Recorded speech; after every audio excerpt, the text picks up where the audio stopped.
saw you having conversation with your ex-girlfriend while at work. We're just talking. Why do you always insist that we have an affair?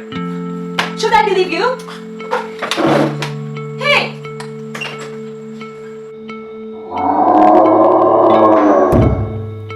Good afternoon, I'm Katrina Villegas, a medical clerk, and I'm assigned as your interviewer for today. May I know your full name? Ashley Villanueva, Okay. Sir Ashley, how old are you and where do you live? 22 years old. I live in Genti, De Leon. So what brought you in for consultation today? I acquired wound at my hand. Can you tell me more about what happened? What time did this happen and where? While having our brunch at 10:30 a.m., me and my girlfriend had an argue and I punched the mirror. What did you do after you punched the mirror? I just washed it with water, put pressure, and put a handkerchief. Have you taken any pain reliever? Not yet. Did you in any way feel nauseous, lightheaded, or did you vomit after the incident? No. Are you taking any maintenance medication? I'm diabetic and I'm on metformin for my maintenance. How about hypertension or any forms of allergies or asthma? None. How about your family and relatives? Are there any hypertension, diabetes, cancer, tuberculosis, or asthma or any other illnesses that you know of? None so far. What's your recent occupation and what do you use mostly with regard to your hand? I'm a factory worker from Valenzuela and I'm a right-handed. Okay, thank you very much for the information, sir. It's now time for me to examine your hand. Physical examination. Patient is awake, conscious, coherent, not in distress. Came in with an arm sling on the right arm, ambulatory. Vital signs are: blood pressure is 130/80 mm of mercury, heart rate is 89 beats per minute, respiratory rate is 19 cycle per minute, and temperature is 37.3 degrees Celsius. The right upper extremity. 3 cm lacerated wound over the dorsal aspect of second web space. No active bleeding, no sensory deficit, full range of motion of all fingers, capillary refill time of less than 2 seconds. Assessment and initial care of a minor wound. Age of injury, less than 3 hours.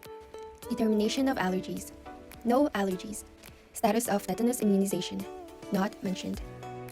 Mechanism of injury, lacerated wound secondary to trauma.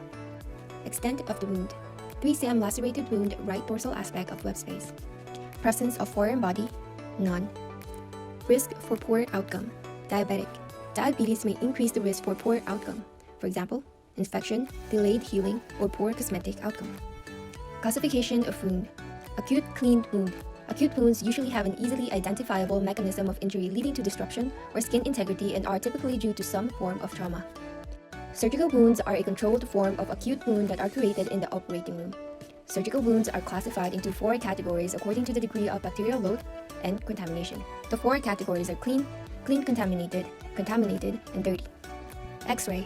No bone fracture and glass debris, seen on X-ray. Indications and contraindications of simple suturing techniques. Indications. Sutures are appropriate when the depth of the wound will lead to excess scarring if the wound edges are not properly opposed. Typically, this is true whenever the laceration extends through the dermis.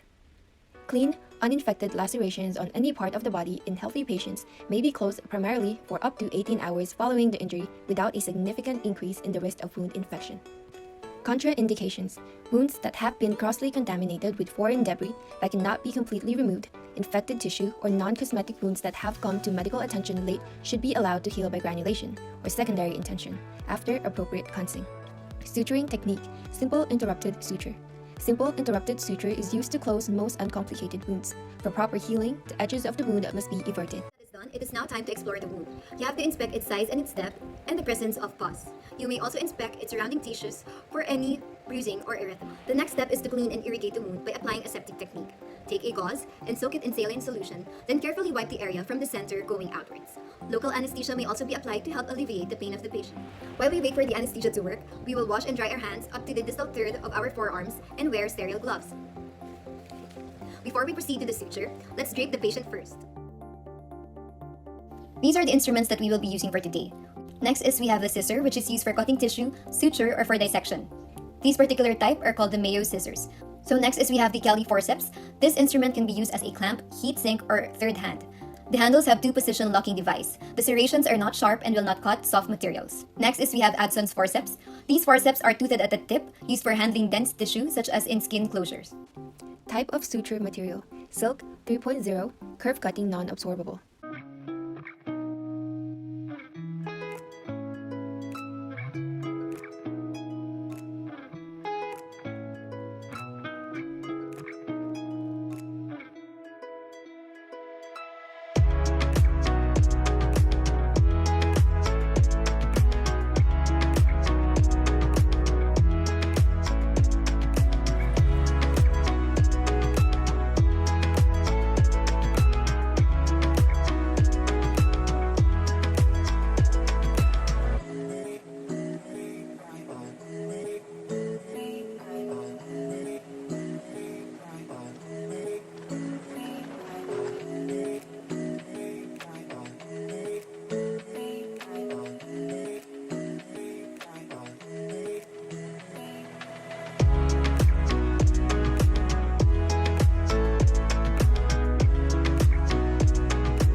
Monitoring and follow-up. Instruct the patient to observe the wound if there are any signs of infection. Removal of suture, 7 to 10 days.